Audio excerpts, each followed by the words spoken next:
아멘. 할렐루야. 이 새벽에 나오신 여러분들을 주님의 이름으로 사랑하고 축복합니다. 오늘은 함께 하나님 그리고 나라는 주제로 말씀을 나눌 텐데요. 오늘 본문은 발락의 제3차 저주 시도 및 발람의 세 번째 예언의 노래를 기록하고 있습니다. 우리가 함께 살피고 있기는 하나님은 우리의 왕이시고 우리는 그분의 백성임을 고백했습니다. 우리가 하나님의 백성이라는 사실은 우리의 신분을 규정할 뿐만 아니라 우리의 삶과 장래까지도 결정짓습니다.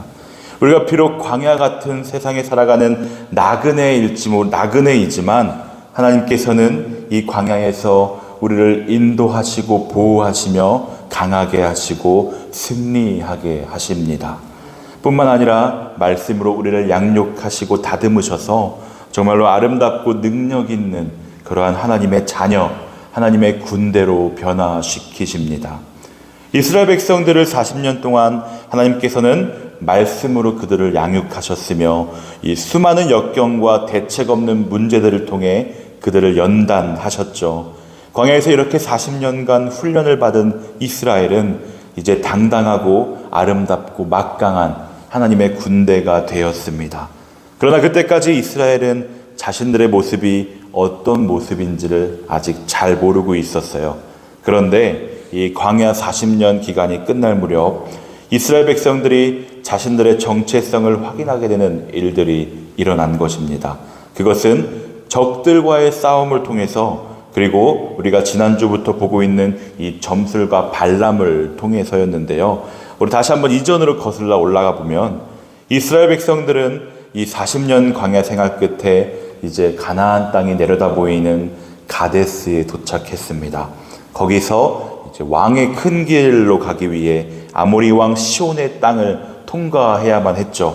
그런데 아모리 왕 시온은 이스라엘이 자기 영토로 통과하는 것을 허락하지 않고 오히려 이스라엘을 공격해 왔습니다. 이 싸움에서 이스라엘은 강한 민족이었던 아모리 족속을 완전히 정복해 버렸습니다. 그 다음에는 바산 왕 옥이 또 이스라엘을 공격해 왔습니다. 이스라엘은 이번에도 그들과 싸워 완전한 승리를 거두었었죠. 하나님의 권능의 손이 있었기 때문입니다. 이스라엘 백성들은 이 두 번의 전쟁에서 승리한 것을 통해서 자신들이 강력한 하나님의 군대라는 사실을 점점 깨닫기 시작했습니다. 그리고 하나님의 위엄이 드러나므로 가나안 사람들도 지레 겁을 먹고요. 이스라엘이 그야말로 위대하고 아름답고 이 축복받은 백성이라는 사실을 다시 한번 분명하게 확인해 준 사건이 있었는데 바로 발람의 예언이었습니다.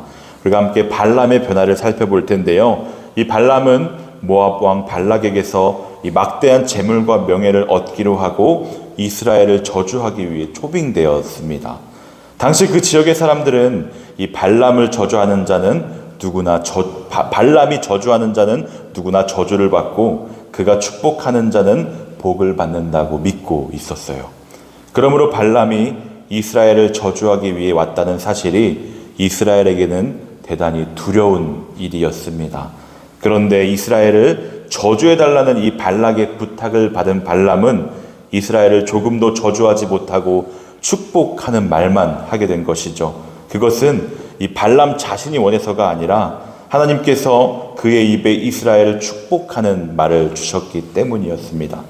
사실 그때까지 발람은 어떻게 해서든지 이스라엘을 저주해 보려고 점수를 썼는데요. 우리가 다시 한번 24장 1절에서 2절 함께 읽어보겠습니다.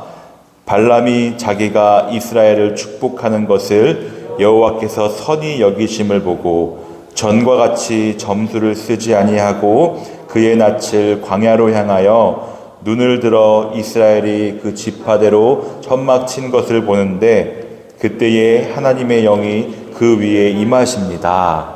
아멘. 이 말씀을 통해 우리는 발람이 이 앞에 두 번의 예언에서 점수를 사용했다는 것을 알 수가 있죠. 그는 이스라엘의 결점과 저주할 구실을 찾아내서 그들을 저주하려고 애를 썼습니다. 그러나 아무것도 찾아낼 수가 없었죠. 그렇다면 과연 이스라엘이 완벽했기 때문이었을까요? 그렇지 않습니다. 이스라엘이 지난 40년 동안 광야에서 얼마나 범죄하며 하나님을 거역했습니까? 그런데 발람은 왜 이스라엘의 결점이나 저주할 만한 구실을 찾아내지 못한 것일까요? 그것은 하나님께서 그들의 모든 허물과 죄를 은혜로 가리셨기 때문이었습니다. 발람은 발락이 약속한 막대한 재물과 이 명예를 얻기 위해 어떻게 해서든지 이스라엘을 저주하려고 했습니다. 그러나 이스라엘을 저주하는 말은 한마디도 할 수가 없었고 오히려 그들을 축복하는 말만 하게 되었습니다. 발람은 이스라엘에게서 그들을 저주할 허물이나 결점을 찾아내는 것은 불가능하다는 사실을 분명히 알게 된 것이죠. 그리고 그가 이스라엘을 축복하는 것을 하나님께서 기뻐하신다는 것을 알게 되었습니다. 그래서 발람은 더 이상 이스라엘을 저주하기 위해서 그의 점술 사용하기를 포기했습니다. 발람에게 하나님의 영이 임하시고 그는 이제 진심으로 이스라엘을 축복하는 예언을 하게 되었습니다. 5절에 보시면 야곱이여 내 장막들이 이스라엘이여 내 거처들이 어찌 그리 아름다운고라고 얘기를 하죠. 그들은 비록 지금 거칠고 삭막한 광야에 있었고 초라한 장막에 살고 있었으나 발람은 이스라엘이 그 지파대로 질서 정연하게 진친 것을 보고 그 아름다움에 감탄을 했습니다. 발람은 그 모습을 또 6절에서 이렇게 표현하죠. 풍성한 골짜기, 아름다운 동산, 무성한 나무들의 아름다움에 비유했습니다. 본래 이스라엘은 애굽에서 종살이 하던 노예들이었습니다. 그리고 광야에서 수도 없이 하나님을 거역하고 원망하고 불평했었습니다. 그런데 왜 이스라엘이 그렇게 아름다울까요? 그들의 모든 죄가 하나님의 은혜로 씻어졌기 때문입니다.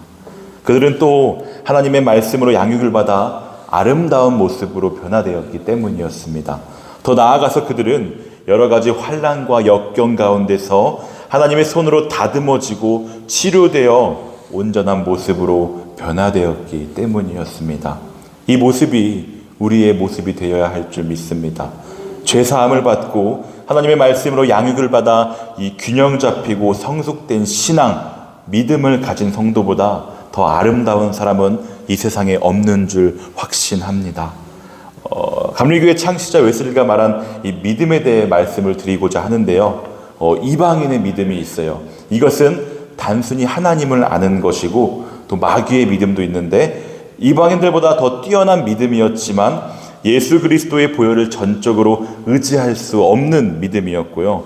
이 부활 이전의 제자들의 믿음, 예수님의 수많은 기적과 이적을 경험하였으며 직접적으로 예수님께 가르침을 받았던 사람들이었는데 그러나 그들은 중요한 순간에 예수님을 다 떠났습니다.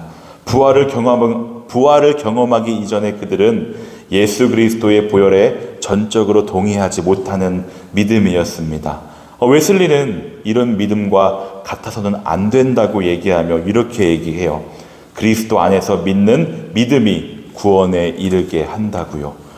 예수 그리스도의 보혈과 모든 복음에 전적으로 의지하고 동의하며 그리스도의 죽음의 필요성과 당위성 또한 그것이 예수 그리스도만으로 충분하다는 것에 대한 동의와 믿음, 부활이 지닌 가치가 모든 사람, 더 나아가 영원한 생명을 위한 것임을 믿는 믿음이 필요함을 웨슬리는 우리에게 가르쳐 주고 있습니다. 이렇게 믿음으로 하루하루가 하나님 손에서 능력 있고 아름다운 모습으로 다듬어지고 변화되는 여러분들이 되기를 축복합니다.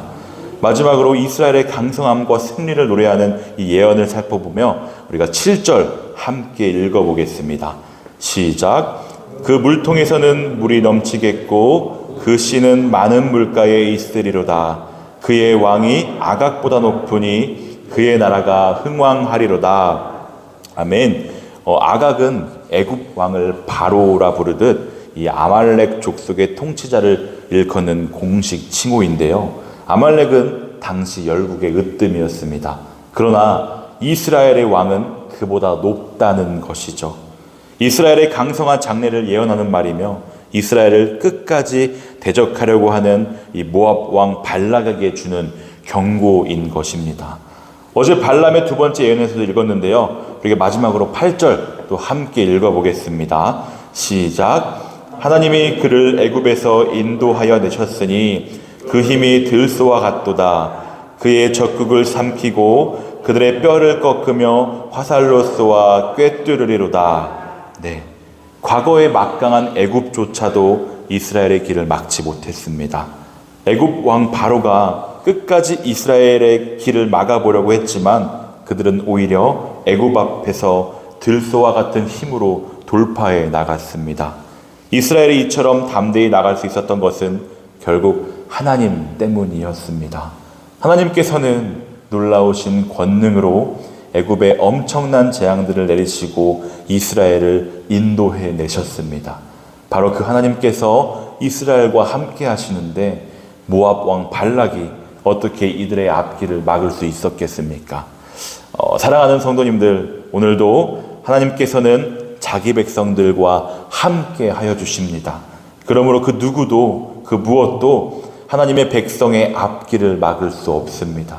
오늘 내가 이러한 하나님의 백성임을 잊지 마시길 바랍니다. 말씀을 굳게 붙잡고 어떤 시련과 역경이 있다 할지라도 하나님만 온전히 신뢰함으로 믿음으로 날마다 하나님의 백성으로 서가는 모두가 되시기를 주님의 이름으로 축복합니다.